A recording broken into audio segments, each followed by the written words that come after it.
بسم اللہ الرحمن الرحیم الحمد للہ رب العالمین والصلاة والسلام علی رسول اللہ۔ حضرت عیسیٰ علیہ السلام کے حالات۔ اگرچہ حضرت عیسیٰ علیہ السلام کی گواہی سے بنی اسرائیل کے سامنے حضرت مریم علیہ السلام کی پاک دامنی ظاہر ہو گئی اور ان کی بدگمانی دور ہو گئی، اور حضرت عیسیٰ علیہ السلام کی تربیت و پرورش ماں کی شفقت میں ہوتی رہی، مگر پھر بھی قوم کے شریر لوگوں کی طرف سے ان کی پیدائش پر بدگمانی اور حضرت زکریا علیہ السلام کی مظلومانہ شہادت کو حضرت مریم علیہ السلام دیکھ چکی تھی، اس لیے وہ قوم اور ہیرود بادشاہ کے ڈر سے اپنے بیٹے حضرت عیسیٰ علیہ السلام کو لے کر اپنے رشتہ داروں کے یہاں مصر چلی گئی، اور 12 سال وہاں رہنے کے بعد پھر ان کو لے کر بیت المقدس واپس آ گئی۔ اس طرح جب حضرت عیسیٰ علیہ السلام کی عمر 30 سال ہو گئی تو اللہ تعالیٰ نے قوم کی ہدایت و اصلاح کے لیے نبوت عطا فرمائی، آسمانی کتاب انجیل نازل فرمائی۔ انہوں نے کفر و شرک کے خلاف اپنی دعوت و توحید کا آغاز کیا۔ حضرت عیسیٰ علیہ السلام کی شکل و صورت کے بارے میں حضور صلی اللہ علیہ وسلم نے فرمایا، معراج کے موقع پر میری ملاقات دوسرے آسمان پر حضرت عیسیٰ علیہ السلام سے ہوئی تو میں نے ان کو درمیانی قد یعنی میڈیم سائز کے تھے، سرخ رنگ کے صاف شفاف بدن اور کاندھے تک لٹکی ہوئی زلفوں کی حالت میں دیکھا۔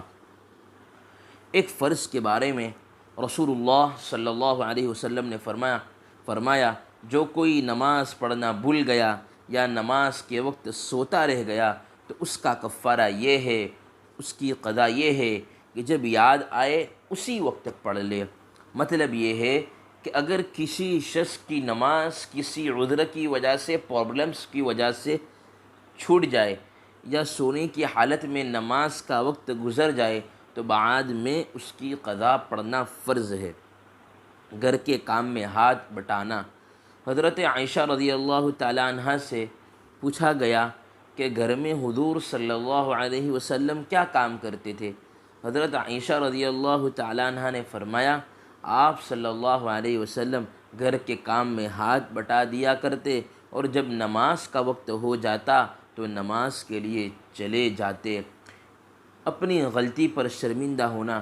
رسول اللہ صلی اللہ علیہ وسلم نے فرمایا، جس شخص نے کوئی غلطی کی یا کوئی گناہ کیا پھر اس پر شرمندہ ہوا تو یہ شرمندگی اس کے گناہ کا کفارہ ہے۔ ایک گناہ کے بارے میں رسول اللہ صلی اللہ علیہ وسلم نے گودنے والی اور گدوانے والی عورت پر اور سود کھانے والے اور سود کھلانے والے پر لعنت فرمائی ہے، اور کتے کے خریدنے، بیچنے اور زنا کی کمائی سے منع فرمایا ہے، اور تصویر بنانے والوں پر لعنت فرمائی ہے۔ بدن پر ہمیشہ رہنے والی پینٹنگ کروانے والے کو گدوانا کہتے ہیں۔ دنیا کے بارے میں دنیا کے لالچی کے لیے ہلاکت۔ رسول اللہ صلی اللہ علیہ وسلم نے فرمایا، ہلاک ہو گیا درہم و دنانیر، سیاہ اور دھاری دار قیمتی کپڑے کا لالچی بندہ کہ اگر اس کو مل جائے تو راضی ہو جاتا ہے اور اگر نہیں ملے تو راضی نہیں ہوتا۔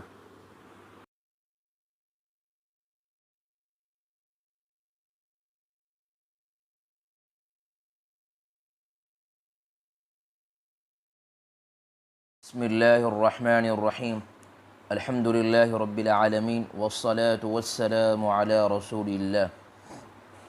یاجوج و ماجوج۔ قرآن کریم کے سورہ کہف میں یاجوج ماجوج کا تذکرہ ہے۔ یہ لوگ عام انسانوں کی طرح